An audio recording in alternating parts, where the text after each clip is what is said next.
Dad, it's not like you were using the money anyway.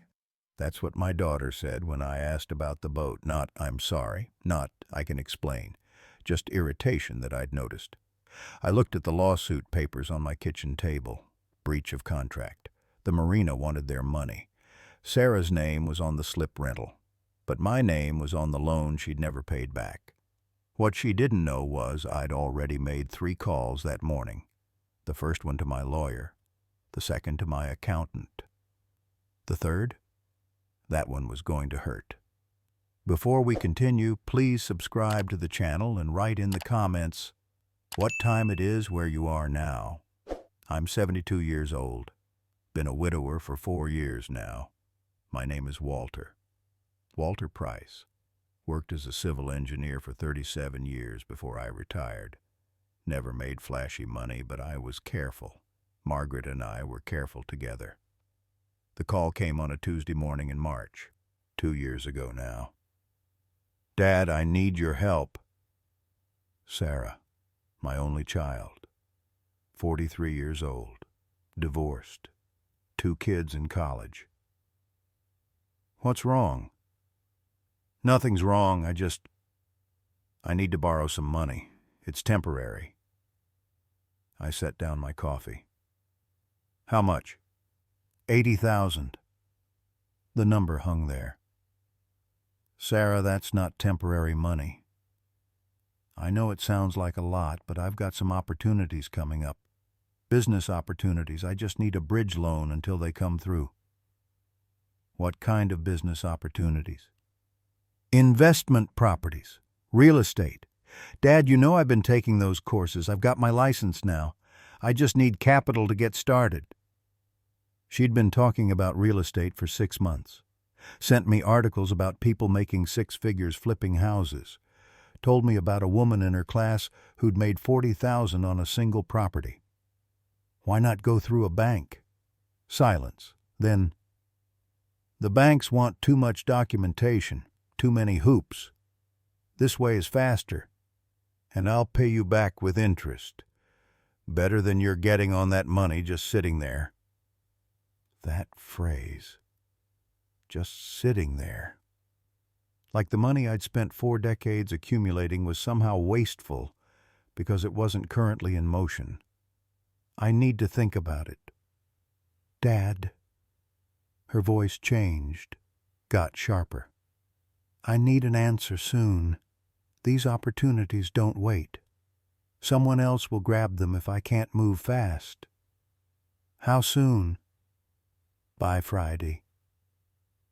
3 days. Let me look at my finances. Thank you, Daddy. Thank you. This is going to change everything. I'm going to pay you back within 6 months, I promise. I'd heard that before. Not with numbers this big, but I'd heard it. Margaret died holding my hand.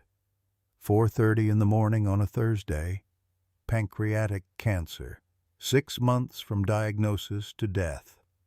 She made me promise 2 things in those last weeks. Take care of yourself, she said.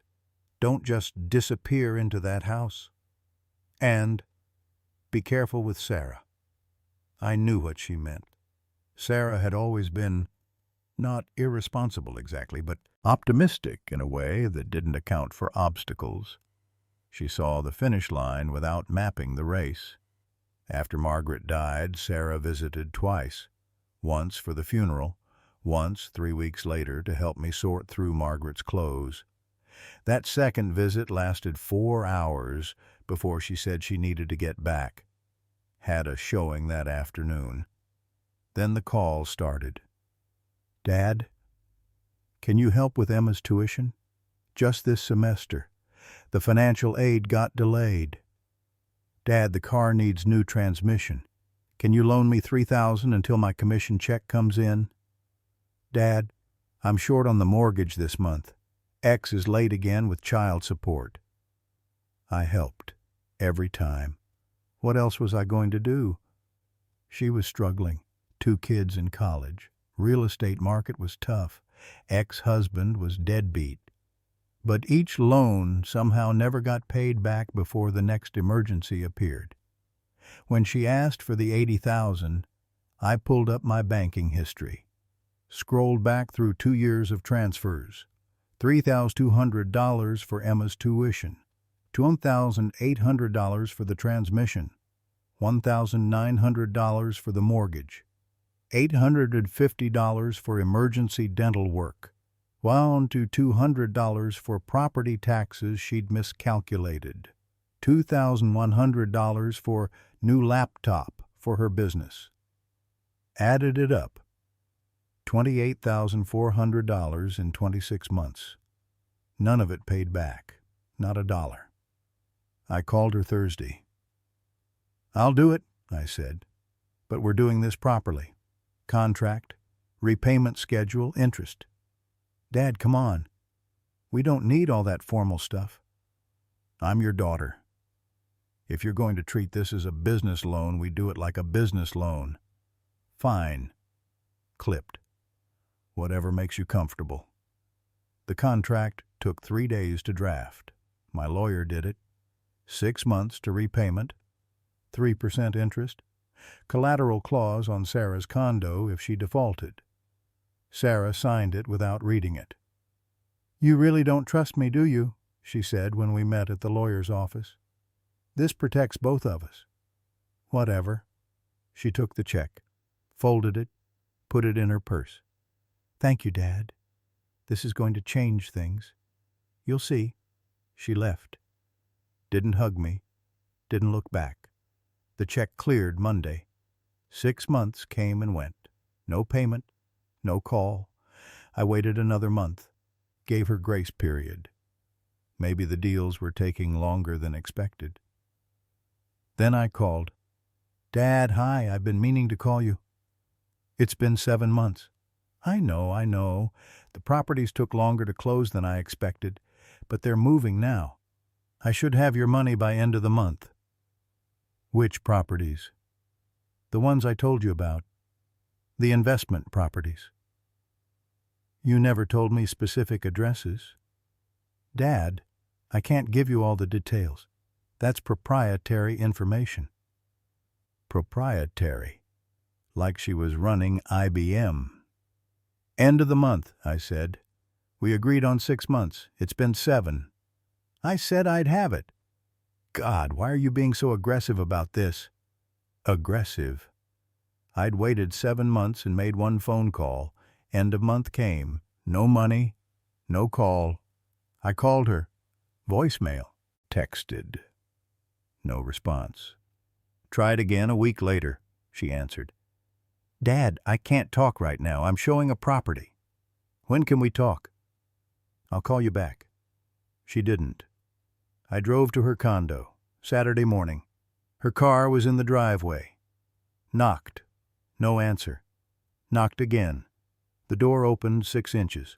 Sarah's face in the gap, hair tied back, yoga pants and a t-shirt. "Dad, what are you doing here?" "You haven't returned my calls. I've been busy. Can I come in?" "Now's not a great time." "Sarah," she sighed, opened the door wider, stepped back. The condo looked the same. Same furniture, same photos on the wall.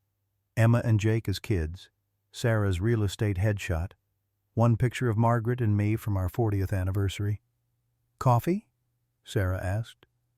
Didn't wait for an answer. Walked to the kitchen. I followed. "We need to talk about the loan."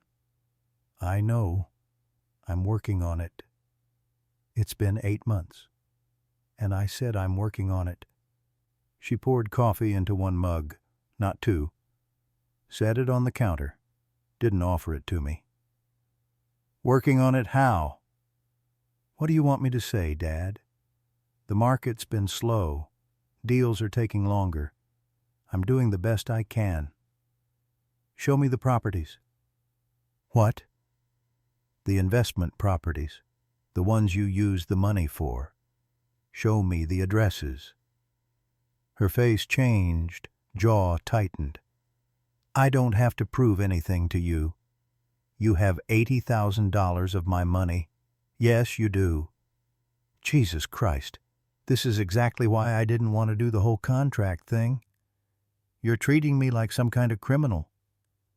I'm treating you like someone who borrowed money and hasn't paid it back. I will pay it back. I just need more time. How much time? I don't know. A few more months, maybe 6. That's 14 months total. Do you want your money back or not? I stared at her.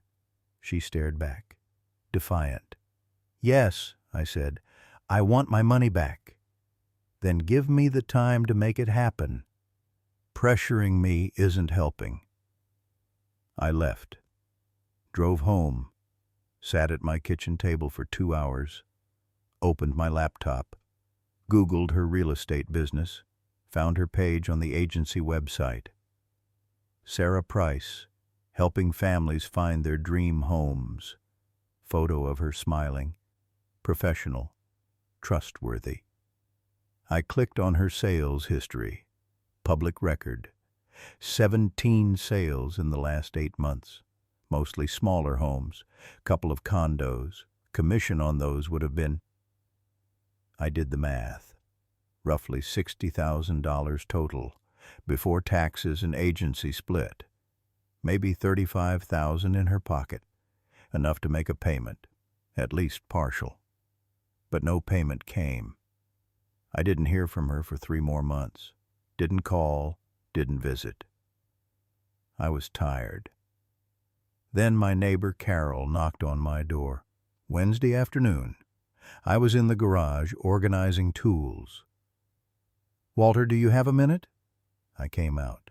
Carol was holding her phone. I wasn't sure if I should show you this, but, well, you should probably see it. She turned the phone toward me. Facebook. Sarah's page. Photo of her on a boat. Not a little boat. A cabin cruiser. White hull, blue trim. Had to be 30 feet long. She was standing on the deck holding a champagne glass. Sunset behind her. The caption, Dreams do come true. Welcome to the family, Lady Sarah. # blessed, # boat life, # living my best life. Posted 4 days ago. 183 likes. I stared at the photo, at my daughter smiling, at the boat that probably cost $60,000. Maybe more. I'm sorry, Carol said. I know you two have been... I just thought you should know. Thank you. I went inside, sat down, pulled up the contract on my laptop, read it again. $80,000, 6-month repayment. Now, 11 months past due. Collateral clause on the condo. I called my lawyer. Walter, how are you? I need to invoke the collateral clause. Silence. On your daughter's loan? Yes. Are you sure? That's going to create significant family conflict. I'm sure. All right. I'll draft the demand letter. Give her 30 days to pay in full or surrender the collateral. Do it. The letter went out certified mail. Sarah signed for it on a Friday. She called me Saturday morning, 8:30. I was having breakfast. What the fuck, Dad? I set down my fork. Good morning, Sarah. Don't good morning me. You're trying to take my home? I'm enforcing the contract you signed. Over a few months? 11 months. I told you I needed more time. And I saw the boat. Silence. That's what this is about. You're mad about the boat? You borrowed $80,000 for business opportunities, then bought a boat. Those are 2 separate things. Are they? Yes. The boat was, that was from something else, a different investment that paid off. Then use that money to pay me back. I already spent it on the boat. Exactly. Oh my God. You're really doing this. You're actually trying to take my house because I bought a boat. I'm trying to get back the money you borrowed, that you promised to repay in 6 months, 11 months ago.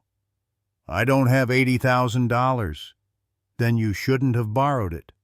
Fuck you, Dad. The line went dead. I sat there. Coffee getting cold, toast untouched. My daughter had just said, "Fuck you." I was 72 years old, widower, retired engineer. I'd changed her diapers, walked her to school, paid for her college, held her hand through her divorce, and she'd just said, "Fuck you," because I wanted my money back. I opened my laptop, started a new document, started writing down numbers, not just the 80,000, everything. Emma's tuition, fall semester 2 years ago, $3,200. Sarah had called crying. Financial aid was delayed. Emma might have to drop out. Could I just loan it until the aid came through? Aid came through. She kept my money. The transmission, March, year before last, $2,800. Sarah's car broke down on the highway, tow truck. Mechanic said it needed full transmission replacement. Could I help? Just a loan. She had a big commission check coming. Check came, she paid her mortgage. Not me. The mortgage payment, June same year, $1,900. Ex-husband was late with child support again. She was going to lose the condo. Could I cover just this once? I covered it. Never got it back. Emergency dental work for Jake. $850. She'd texted me a photo of his swollen jaw. Poor kid. Wisdom teeth abscessed. Had to come out immediately. Insurance wouldn't cover it. Could I wire the money? I wired it. Jake got his teeth out. I never got reimbursed. Property taxes, $200. She'd miscalculated what she owed. They were due in 3 days, or she'd get penalties. Just a loan until her quarterly earnings came in. Earnings came in. Bought new furniture for her office instead. New laptop, $2,100. Her old one died. She needed it for work. Needed it immediately. Couldn't wait for credit approval.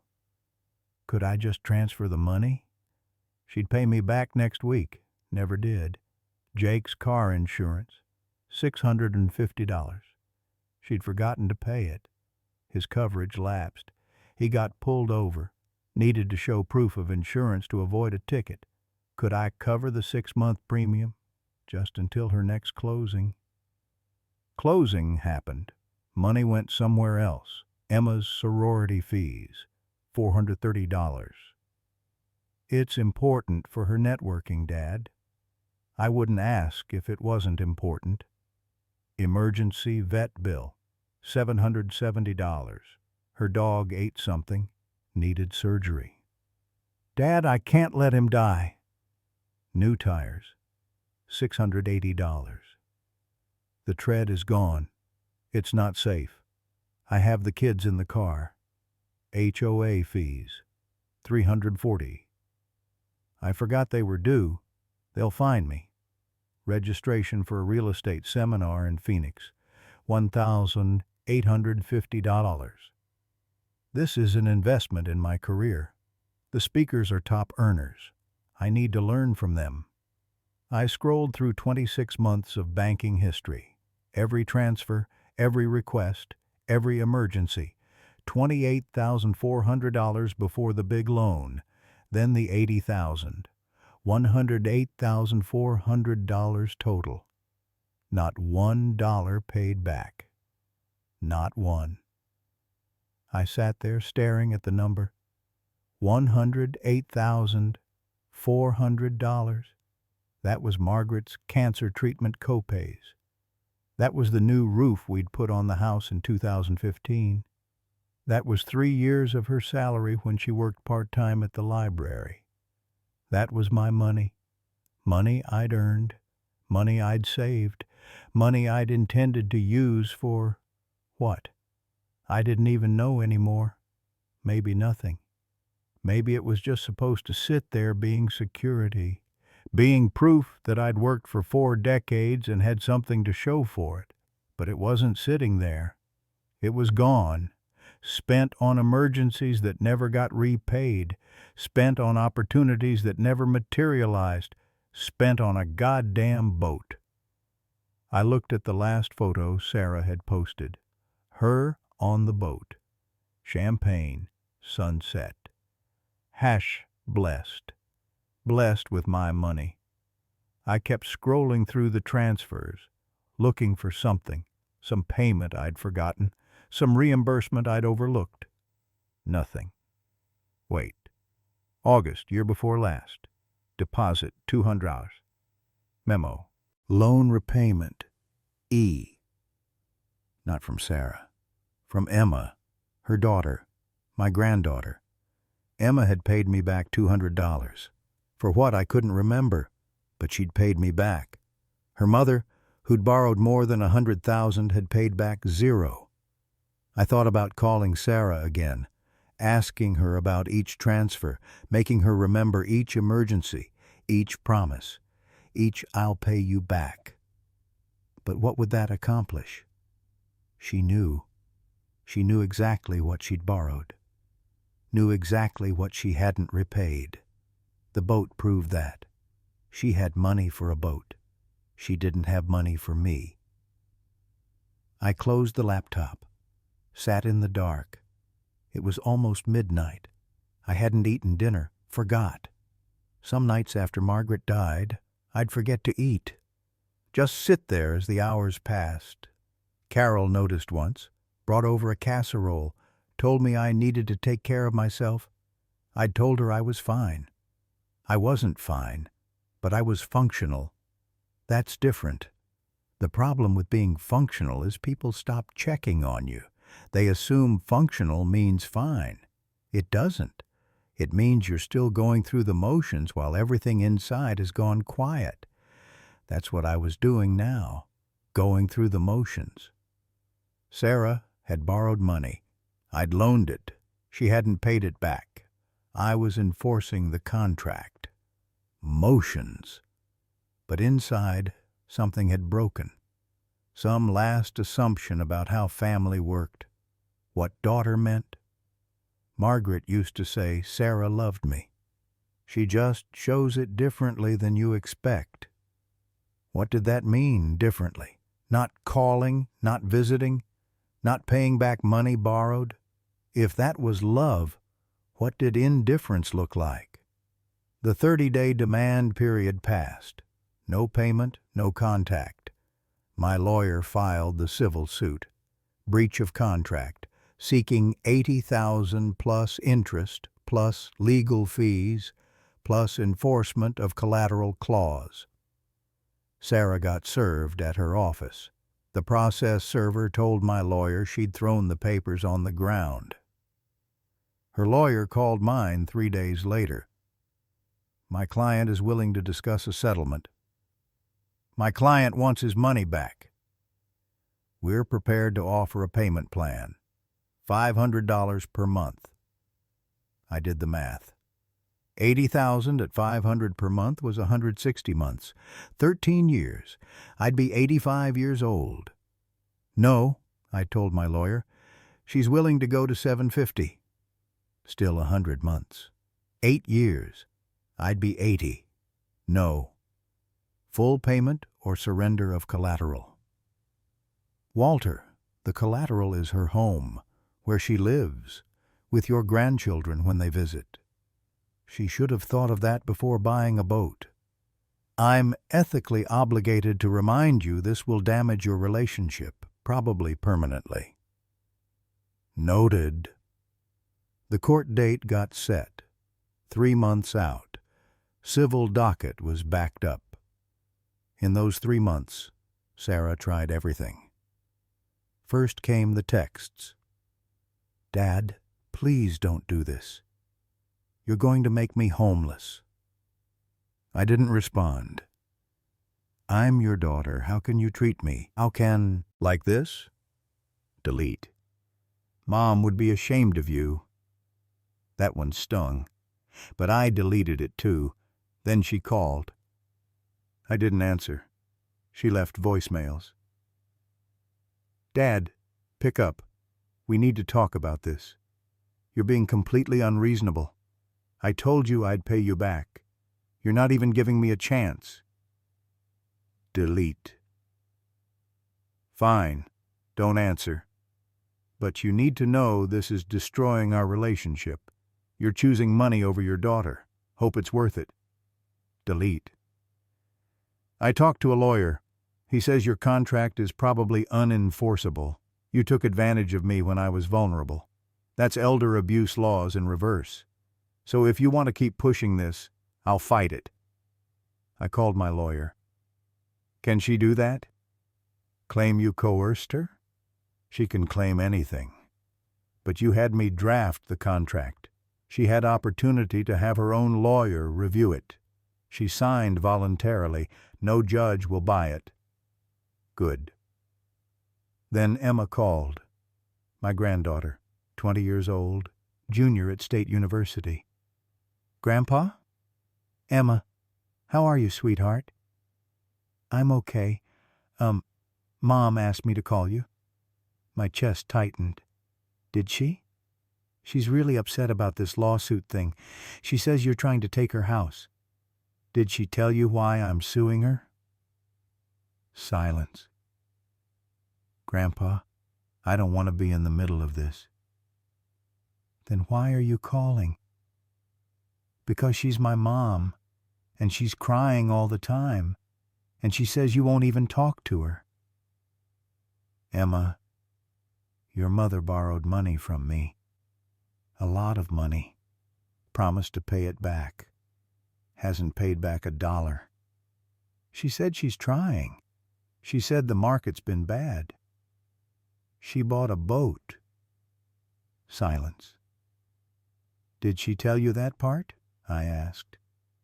She said that was different money. It's not different money. Money is money. And she spent it on a boat instead of paying back what she owes me. I don't want you two to stop talking. You're my family, both of you.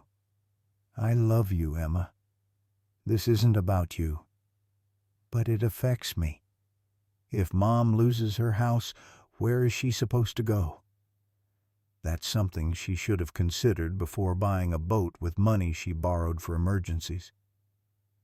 Emma started crying, soft, trying to hide it. I have to go, she said. The line went dead. I sat there holding the phone. My granddaughter crying because her mother had put her in the middle. That's what narcissists do.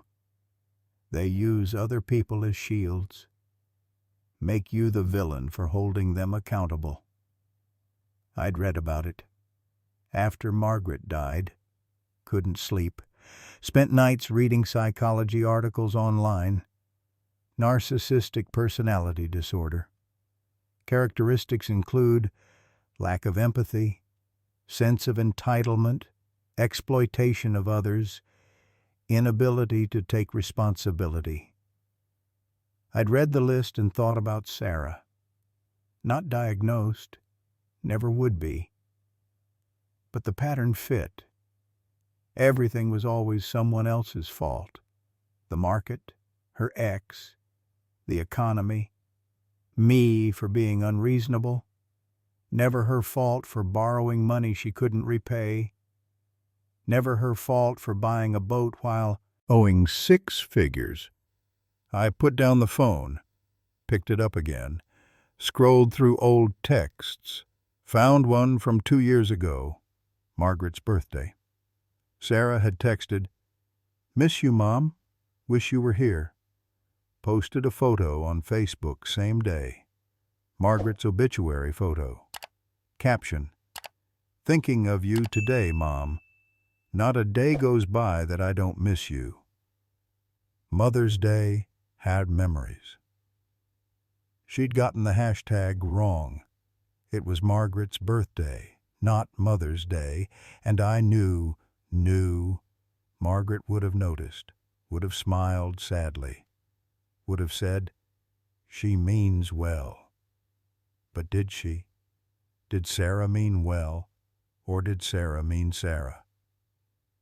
2 weeks before the court date, a letter arrived, not from Sarah's lawyer, from the marina. Dear Mr. Price, this notice serves as formal demand for payment of outstanding dock fees and related costs associated with vessel Lady Sarah, slip B-47. I read it twice. Sarah had put my name on the boat registration as co-owner.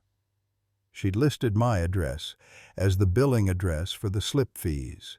The marina was suing both of us for 14 months of unpaid fees, $1,850 per month, plus late penalties, plus storage fees because they'd impounded the boat, total $31,340. I called my lawyer. How is this possible? Did you sign anything related to a boat purchase? No. Do you have access to any joint accounts with your daughter? No. Then she likely forged your signature or fraudulently listed you as co-owner. Can she do that? She did it. Whether she was legally allowed to is a different question. What do I do? File a police report for fraud, then file a response to the marina's lawsuit denying any ownership or responsibility. I drove to the police station, filed the report. The officer taking the statement looked bored until I got to the part about the $80,000 loan and the boat. So, your daughter took out a loan from you, bought a boat, didn't pay you back, and then put your name on the boat registration without permission? Yes? He stopped writing, looked at me. That's fraud. Multiple counts, potentially. Wire fraud if she used electronic transfers. Forgery if she signed documents in your name. What happens now? We investigate. If there's evidence of fraud, we forward it to the DA. They decide whether to prosecute. Will they? Honestly? With this amount of money? Probably. I left the station, sat in my car in the parking lot. My daughter might go to jail. Not might. Probably. I sat there for 20 minutes, waiting to feel something. Regret, guilt, hesitation. I felt nothing. No, that's not true. I felt relief. Relief that there would finally be consequences, that someone else would hold her accountable, that I wasn't crazy for thinking this was wrong. I started the car, drove home, walked inside, made a sandwich, ate it standing at the kitchen counter.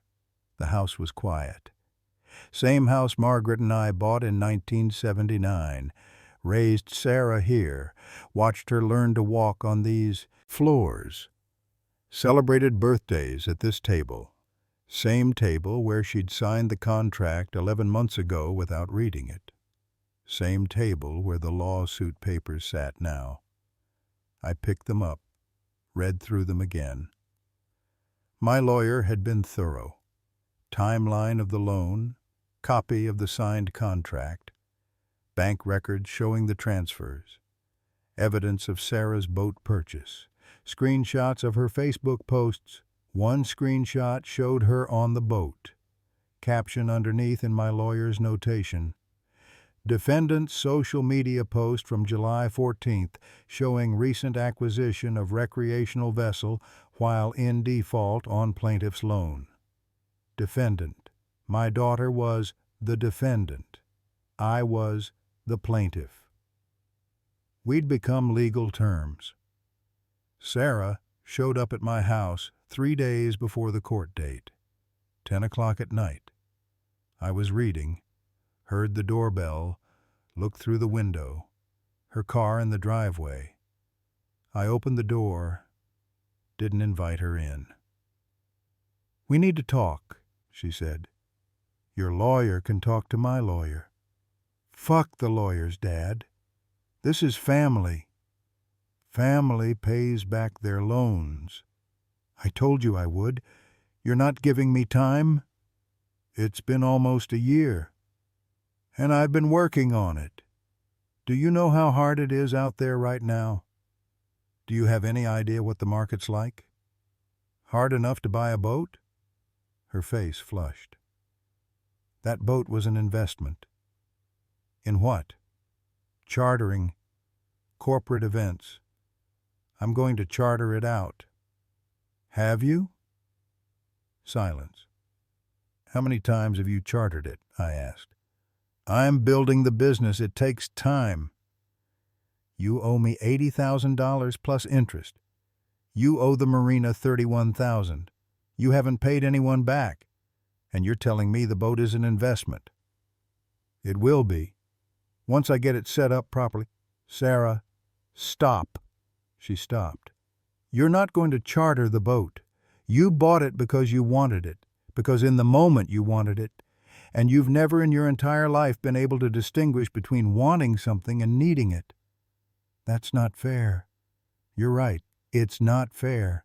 It's not fair that I worked for 40 years and saved money, and now at 72, I'm suing my daughter because she treats me like an ATM. I don't treat you like an ATM. Then what do you treat me like?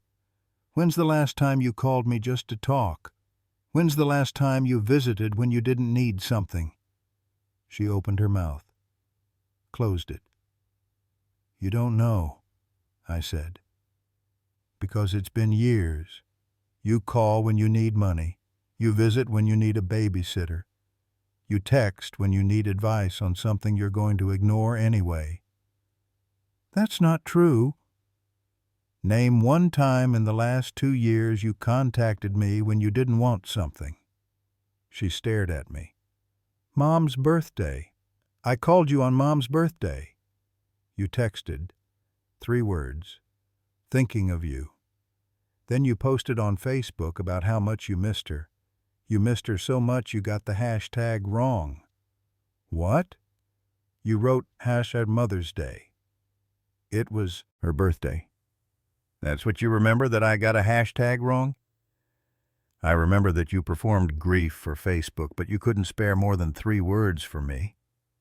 "Oh my God, you're keeping score of texts now?" "I'm keeping score of $108,000. She went pale. "What?" "Before the big loan. You'd borrowed $28,000 in 2 years. None of it paid back. Add the $80,000, that's $108,000 total." "You've been tracking every dollar?" "Yes." That's insane. That's controlling. That's accounting. Normal parents don't itemize every little thing they do for their kids. Normal kids don't take $100,000 and buy a boat." She stepped back, like I'd hit her. "I can't believe you," she said. "Mom was right about you." "What?" "She told me, before she died. She said you were getting harder, more rigid, that retirement was making you bitter." My hands curled into fists. "Your mother," I said slowly, "never said that." "She did. In the hospital. She was worried about you. Your mother spent her last 6 months worried about you, about how you were going to handle things, about whether you'd be okay. She never once said, 'I was bitter.' You don't know what she said to me privately. I was there, every day, every conversation. You visited twice, once for an hour during lunch, once the day before she died. I was working. I had clients. She was dying." The words hung in the air. Sarah's eyes filled with tears. How dare you? How dare you throw that at me? I was dealing with it the best I could by not being there. Fuck you, Dad. Fuck you. She turned, walked to her car, got in, drove away. I stood in the doorway, watching the taillights disappear, closed the door, locked it, walked to the kitchen, sat down. My hands were shaking. I'd just told my daughter she hadn't been there when her mother died. It was true, but I'd said it anyway. Margaret wouldn't have wanted that. She'd have wanted me to be gentler, kinder. But Margaret was dead, and I was tired of being kind to someone who saw kindness as weakness. The court date was on a Thursday. 10 a.m. I wore a suit. Same suit I'd worn to Margaret's funeral. Still fit. My lawyer met me outside the courtroom. Sarah's lawyer called this morning. They want to settle. No. Walter, listen to the offer. She's willing to surrender the boat. They'll sell it and apply the proceeds to your loan. She'll sign a payment plan for the remainder at $1,000 per month. And she'll sign a promissory note making the debt enforceable. She already signed a contract making it enforceable. That's why we're here.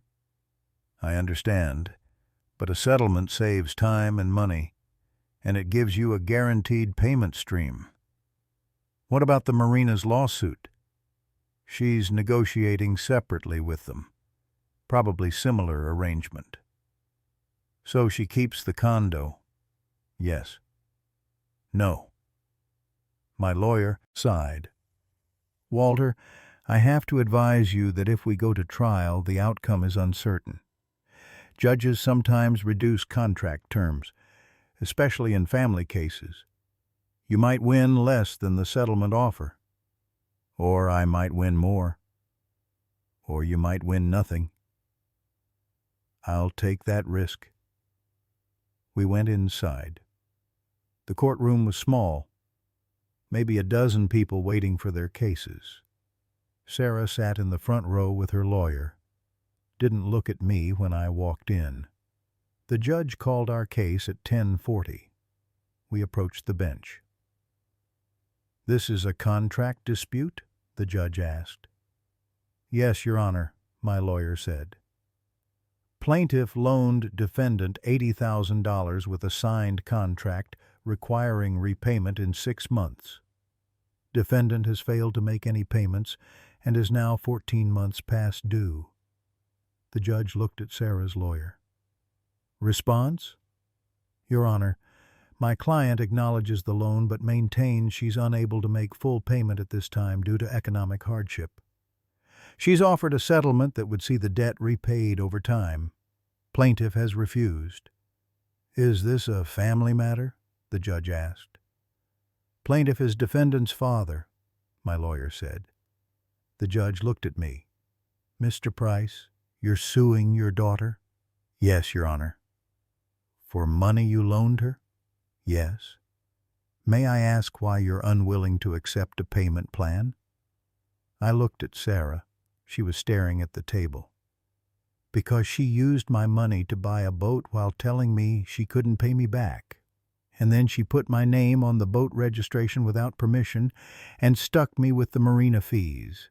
That's fraud, Your Honor, and I'm not interested in helping her commit fraud with a payment plan. The judge looked at Sarah's lawyer. Is there a separate fraud case? There's a police investigation, my lawyer said. We've filed a report. The judge frowned, looked at Sarah. Did you put your father's name on a boat registration without his permission? Sarah's lawyer leaned over, whispered to her. She shook her head. My client declines to answer on Fifth Amendment grounds, the lawyer said. The courtroom went quiet. The judge set down his pen, looked at Sarah. You're invoking your right against self-incrimination In a civil contract case involving your father? Yes, Your Honor. The judge looked at me, back at Sarah. This is one of the saddest cases I've seen this year, but based on the contract and the evidence presented, I'm ruling in favor of plaintiff. Defendant is ordered to pay $80,000 plus accrued interest of $3,200 plus plaintiff's legal fees of $6,800.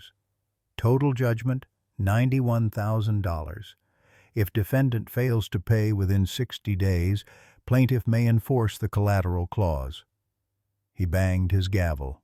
It was over. Sarah stood, walked out without looking at me. Her lawyer stayed behind, spoke quietly with mine. I walked to the hallway, found a bench, sat down. $91,000. I'd probably never see it. Sarah didn't have $91,000. She'd have to sell the boat. That might get $30,000 if she was lucky. Maybe less after the marina took their cut. The condo was worth maybe $220,000. She owed $160,000 on the mortgage. After fees and taxes, selling it would net maybe $40,000. So $70,000 total. She'd still owe $21,000. And then what? She'd move somewhere cheaper, further away, stop answering my calls completely instead of just mostly. I'd gotten my judgment, my legal victory, my proof I was right, and I'd lost my daughter. My lawyer came out, sat next to me. "You won," he said. "Yeah. You don't look happy." I'm not. Most people aren't, in family cases, even when they win. I nodded. "The DA called me this morning," he said, "about the fraud investigation. They're moving forward. Sarah will likely be charged within the month." "What's the penalty?" "For this amount, she's looking at felony fraud. Could be 3 to 5 years. 3 to 5 years. Sarah in prison. Emma and Jake visiting their mother through glass." "Can I stop it?" I asked. "The criminal case?" "No. Once the DA decides to prosecute, it's out of your hands. It's the state versus her, not you." I sat there, feeling nothing. No, feeling everything. Too much to process. "Let's go," I said. We walked out. The sun was bright, hurt my eyes. I drove home, sat in my car in the driveway for 10 minutes before going inside. The house was quiet, always quiet now. I made coffee, sat at the kitchen table, same table where Sarah had signed the contract. My phone buzzed, text from Emma. "I hope you're happy now." I stared at it, typed, "I'm not." Deleted it, typed, "I love you." Deleted that too. Finally typed, "I'm sorry you're in the middle of this." Sent. She didn't respond. The next few weeks were quiet. Sarah didn't contact me. Emma didn't either. Jake called once, left a voicemail asking if I was okay. I didn't call back. Didn't know what to say. The DA filed charges in July. Fraud in the second degree, forgery, 2 counts. Sarah's lawyer tried to negotiate a plea. DA wasn't interested. Not with the amount involved, not with the victim being her father. The local paper ran a story. "Woman charged with defrauding elderly father." I wasn't elderly. I was 72 and still mowed my own lawn, but it made a better headline that way. Carol brought it over, stood on my porch looking uncomfortable. "I thought you should see it," she said, "before someone else mentions it. Thank you." "Walter, are you okay?" "I'm fine." "You don't look fine." "Then I'm not fine." but I'm functional." She nodded, handed me a casserole dish. "Lasagna. You need to eat." "Thank you, Carol." She left. I put the lasagna in the refrigerator, sat down, picked up the newspaper, read the article. A local real estate agent has been charged with defrauding her 72-year-old father of more than $80,000. According to court documents, Sarah Price borrowed the money from her father, Walter Price, claiming she needed it for business investments. Instead, she allegedly used the funds to purchase a recreational boat. When her father demanded repayment, she reportedly forged his signature on boat registration documents, making him liable for dock fees and other costs. It went on, quoted the DA, quoted Sarah's lawyer saying she was innocent and looked forward to proving it at trial. Didn't quote me. I'd declined to comment. My phone rang, number I didn't recognize. I answered anyway. "Mr. Price, this is Amanda Chen from Channel 7 News. We're doing a story on your daughter's fraud case and wondered if you'd like to comment." "No. We understand this must be difficult, but the public has a right to—" I hung up. 3 more reporters called that day. I stopped answering. That night, someone threw a rock through my front window. No note, just glass everywhere. I called the police. They came, took a report, said they'd increase patrols in the neighborhood. "Do you know who did it?" the officer asked. "No." But I could guess. Someone who'd read the article. Someone who thought I was the villain. Rich old man persecuting his struggling daughter. They didn't know, didn't care to know, just saw the headline and decided. I swept up the glass, called a repair company. They said they could come Monday. I taped cardboard over the window, went to bed, couldn't sleep, lay there listening to every sound. Wind, cars, footsteps maybe, probably nothing.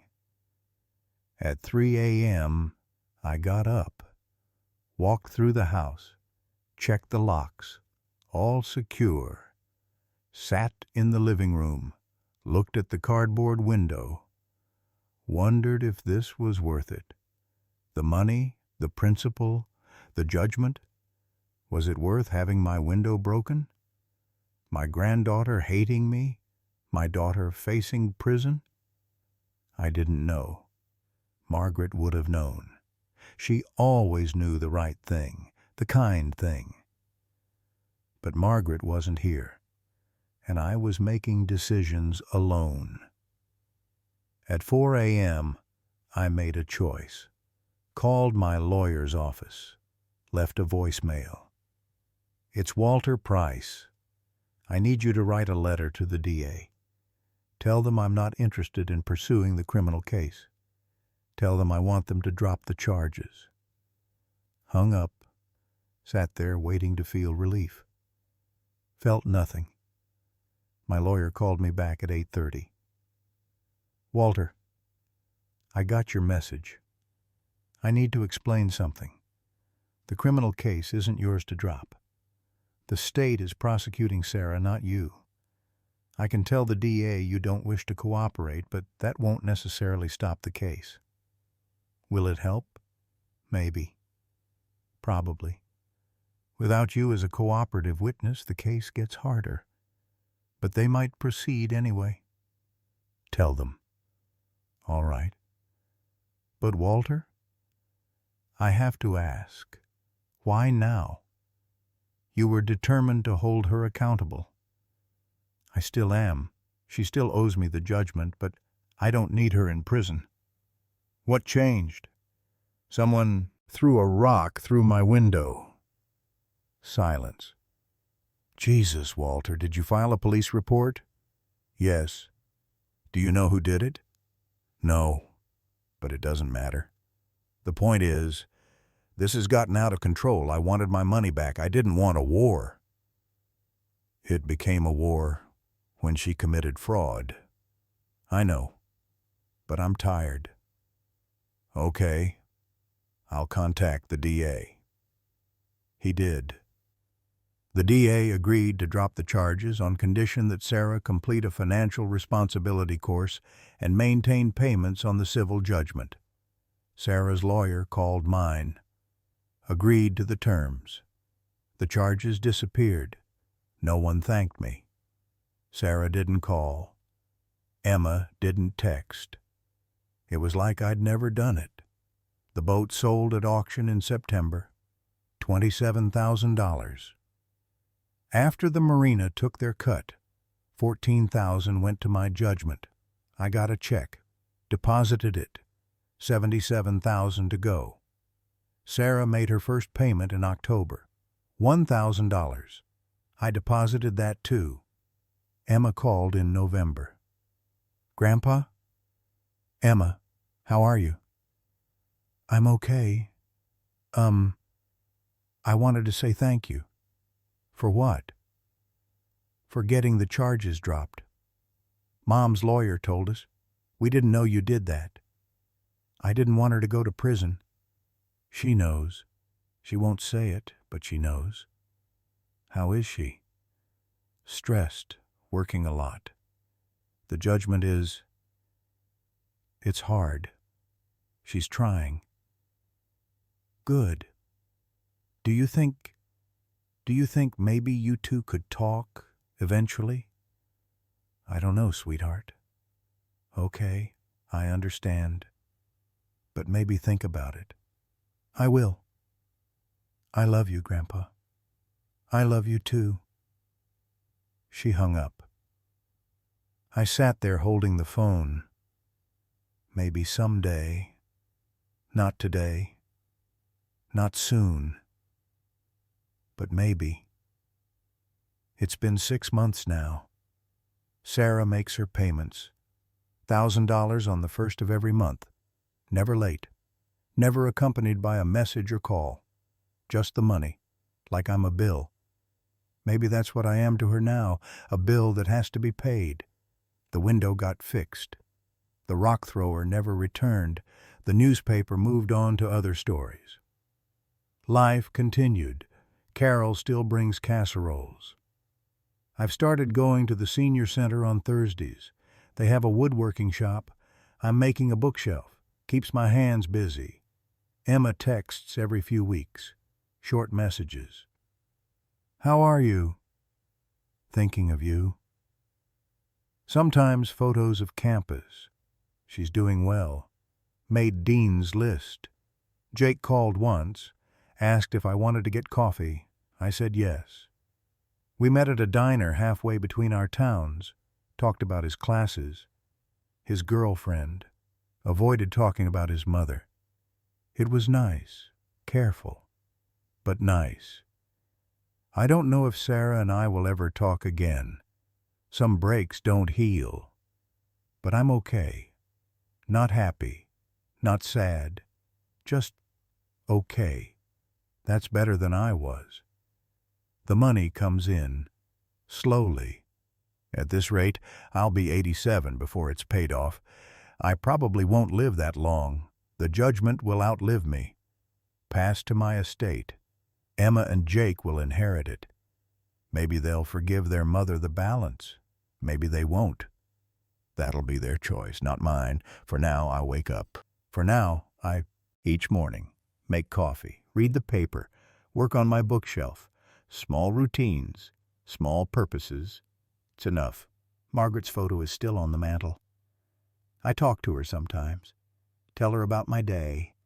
Ask her what she thinks. She doesn't answer. But I imagine what she'd say. You did what you had to do. Maybe. Or maybe I just did what I could live with. Either way, it's done. The judgment stands. The payments continue. The distance remains. And I'm still here, 72 years old, widower, father, grandfather. still functional, still breathing, still figuring out what comes next. If you like this story, please like it, subscribe to the channel, and share your impressions in the comments. To listen to more stories, click on the window on the right. Thank you for being with us.